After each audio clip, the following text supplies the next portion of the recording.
Սա որ դու չբողոքեք, թե սովետական իշխանությունները ձեզ հագուշ չեն տալիս։ Տեսնում եք, մենք նույնիսկ մեր թշնամիներին ենք լավ աչքով նայում։ Ես ձեզնից ոչինչ չեմ վերցնի, որովհետև դուք ինձ միշտ համարել եք ձեզ հակառակորդ ու թշնամի։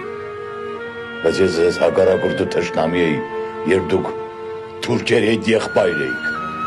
Երբ պիտի այս ամենը հասկանաք, մինչև երբ կարելի է բացատրել։ Բոլորը գիտեն, որ ես Զանգեզուրի պաշտպանության օրերին, այդ ծանր օրերին, ոչ մի հակասովետական երկրի չեմ դիմել։ Իսկ 42 թվականին, երբ մեկնում էի Գերմանիա, հայերին պաշտպանության մեմորանդում հասնել գերմանացիներին, ստիպված վաճառել եմ ինձ սպանապետական թերի ոսկին, որն ինձ նվիրել էին հայր մայրերը։ Դուք տեղյակ եք, որ գերմանացիներն ուզում էին ոչնչացնել հայերին, հրեաների պես։ Դուք այդ մասին տեղյակ եք, մայոր։ Ձեզ հրամայել եմ, որ ինձ թշնամի անվանեք, հա? Ձեզ դա են հրամայել։